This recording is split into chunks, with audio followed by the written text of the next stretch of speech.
స్థానిక సంస్థల్లో ఏదైతే రిజర్వేషన్ ముగ్గురు పిల్లల నిబంధన రిజర్వేషన్ ఏదైతే ఉందో దాన్ని ఎత్తివేయాలని డిమాండ్ చేస్తూ ఆ ముగ్గురు పిల్లల తల్లిదండ్రుల ఐక్యవేదిక రాజకీయ ఐక్యవేదిక ఆధ్వర్యంలో ఈరోజు ప్రెస్ క్లబ్లో ప్రెస్ మీట్ పెట్టి రాష్ట్ర ప్రభుత్వాన్ని కోరడం జరిగింది. ఈ అంశంపై మనతో పాటు మాట్లాడడానికి ఐక్యవేదిక రాష్ట్ర అధ్యక్షులు ఉన్నట్టున్నారు.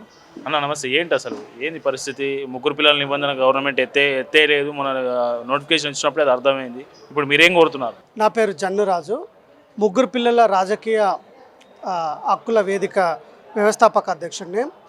మరి ముఖ్యంగా ఈ తెలంగాణ రాష్ట్రంలో ముగ్గురు పిల్లల నిబంధన వల్ల 2,50,000 మంది ముగ్గురు పిల్లల తల్లిదండ్రుల ఓటర్లు చాలా ఇబ్బంది పడుతున్నారు. దానికి ముఖ్య కారణం ఏంటంటే నారా చంద్రబాబు నాయుడు, ఉమ్మడి ఆంధ్రప్రదేశ్లో ఉన్నటువంటి చంద్రబాబు నాయుడు కుటుంబ నియంత్రణలో భాగంగా ముగ్గురు పిల్లల నిబంధన 1994లో తీసుకురావడం జరిగింది. దానివల్ల ముగ్గురు పిల్లల తల్లిదండ్రులు రాజకీయంగా వాళ్ళ హక్కులు కోల్పోయారు. ముఖ్యంగా ఒక వార్డ్ మెంబర్ గానో, ఒక సర్పంచ్ గానో, ఒక జడ్పీటీసీ గానో, ఒక ఎంపీపీ గానో నిలబడడానికి అవకాశం కోల్పోయారు. వాళ్ళు ఓటేస్తున్నారు కానీ వాళ్ళకు వాళ్ళకు ఈ అవకాశాన్ని కోల్పోతున్నారు. ఈ తెలంగాణ రాష్ట్రంలో ఉన్నటువంటి చాలామంది ఈ నిబంధన ఎత్తివేస్తున్నారు అనేటువంటి ఒక ఆలోచనలో ఉన్నప్పుడు ఈ నిబంధన ఎత్తివేయలేదు. చంద్రబాబు నాయుడు ఈ నిబంధన వల్ల చాలా నష్టం జరుగుతుంది, ఎస్సీ ఎస్టీ బీసీ మైనార్టీ మరియు ఓసీలకు కూడా ఈ నిబంధన వల్ల నష్టం జరుగుతుందని గ్రహించి ఈ మధ్యకాలంలోనే 6 నెలల క్రితం ఈ నిబంధన ఎత్తివేయడం జరిగింది. దయచేసి తెలంగాణ ముఖ్యమంత్రి రేవంత్ రెడ్డి గారు చేతులెత్తి దండం పెడుతున్నాను అందరి తరపున, ఈ ముగ్గురు పిల్లల ఓటర్ల 2 లక్షల మంది ఓటర్ల తరపున దయచేసి ముగ్గురు పిల్లల నిబంధన వల్ల ఆర్థిక సమస్యలు ఏం లేవు. ఈ తెలంగాణ రాష్ట్రంలో ఏ పార్టీ కూడా ఈ ముగ్గురు పిల్లల నిబంధనకు వ్యతిరేకంగా మాట్లాడట్లేదు. అందరూ సానుకూలంగా ఉన్నారు. ప్రజలందరూ కూడా ముగ్గురు పిల్లల నిబంధన అనేది చాలా అత్యంత బాధాకరమైన విషయము, ఎత్తివేయాలని ముక్కుమ్మడిగా తెలంగాణ రాష్ట్ర ప్రజలందరూ కోరుకుంటున్నారు.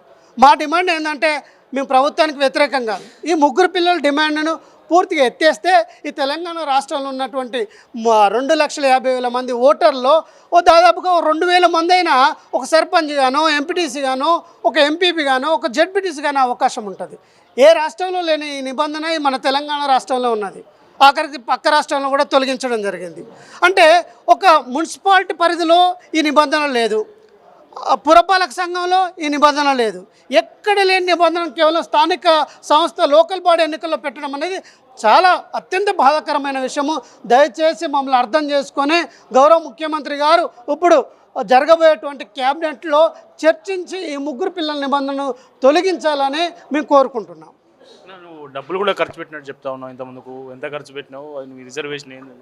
అసలు ఎవరైతే నేను కాదు, మా తెలంగాణ రాష్ట్రంలో ఉన్నటువంటి కాంగ్రెస్ ప్రభుత్వంలో ఉన్నటువంటి చాలామంది ఫోన్లు చేసి, అన్నా నేను 5 లక్షలు 10 లక్షలు దాదాపు 20 సంవత్సరాల నుండి కష్టపడి సంపాదించుకున్న డబ్బంతా ఖర్చు పెట్టాను, ఇప్పుడున్న పరిస్థితిలో నాకు రిజర్వేషన్ అనుకూలంగా వచ్చింది, జనరల్ అయినా రిజర్వేషన్లు అయినా నిలబడడానికి నేను సిద్ధంగా ఉన్నాను, కానీ ఈ ముగ్గురు పిల్లల నిబంధన వల్ల నేను పెట్టిన ఖర్చంతా వృధా అయిపోతుందని చెప్పేసి బోరున ఏడుస్తున్నారు.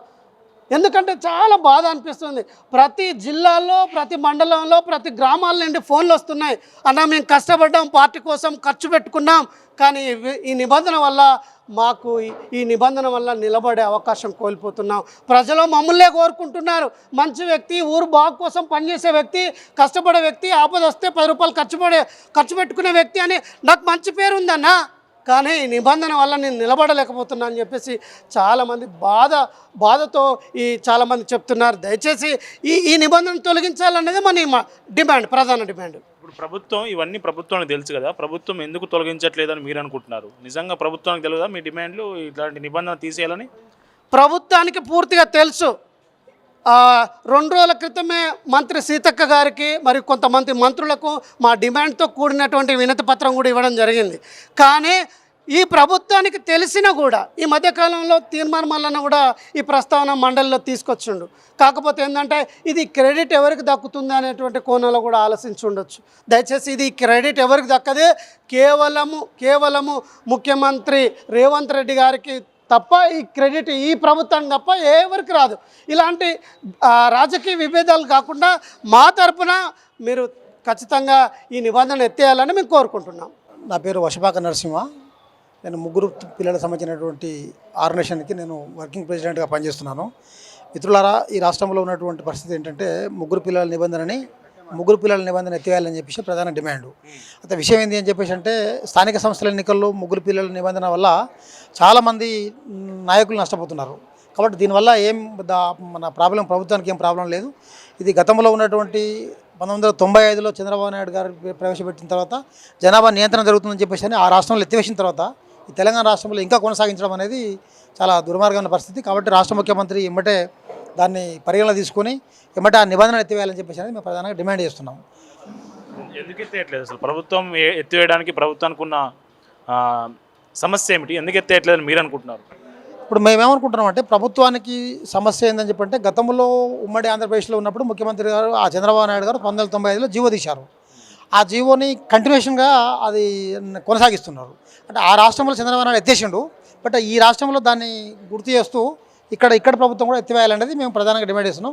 అయితే ఏదేమైనప్పటికీ కూడా ఒకవేళ ఇది కనుక ఏమన్నా మన కాలయాపన జరిగితే కనుక జూబ్లీహిల్స్లో ఈ సంబంధించిన తల్లిదండ్రులందరూ కలిసి జూబ్లీహిల్స్ ఉప ఎన్నికల్లో దాదాపుగా 100 మందితో నామినేషన్ ఇవ్వడం కోసం మేము ఆల్రెడీ ప్రణాళిక సిద్ధం చేసినాం. తప్పకుండా ఆ కార్యాచరణలో భాగంగా మేము ముందుకు వెళ్తాం.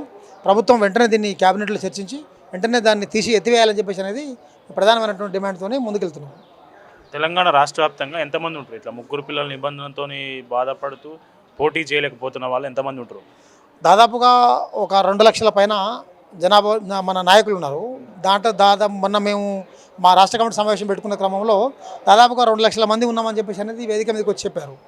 అంటే పరిస్థితి ఏంటంటే ఇక్కడ వాళ్ళు ఏదైతే నిబంధన ద్వారా వాళ్ళు అనేక రకాలుగా సర్వీస్ చేస్తూ అంటే గ్రామాల్లో కానీ ప్రజల్లో కానీ సర్వీస్ చేస్తూ రాజకీయంగా వాళ్ళు వెనకబడిపోయి రాజకీయాల్లో వాళ్ళు ప్రజాప్రతినిధులు ఎన్నుకోబడలేక పరిస్థితులు ఉన్నారు. కాబట్టి అది దాదాపుగా 2 లక్షల పైన నాయకులు ఉన్నారనే విషయం మేము సర్వే ద్వారా తెలిసింది మాకు.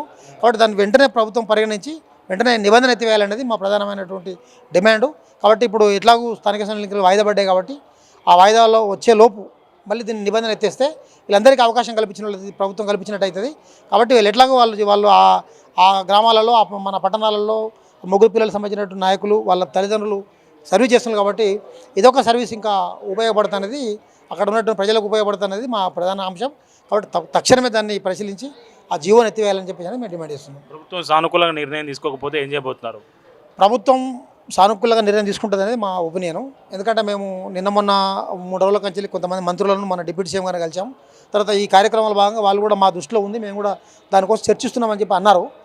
అది ఇవాళ క్యాబినెట్లో కానీ లేకుంటే రేపటి వరకు ఏదైనా దానికి సంబంధించిన ప్రభుత్వం సానుకూలమైనటువంటి స్టేట్మెంట్ రాకుంటే జూబ్లీహిల్స్లో జరుగుతున్నటువంటి ఉప ఎన్నికల్లో 100 మంది అంటే ముగ్గురు పిల్లల తల్లిదండ్రులకు సంబంధించినటువంటి బాధితులు 100 మందితో నామినేషన్ వేయించబోతున్నాం ప్రభుత్వానికి. ఇప్పుడు మేము అది మన హెచ్చరిక చెప్తున్నాం.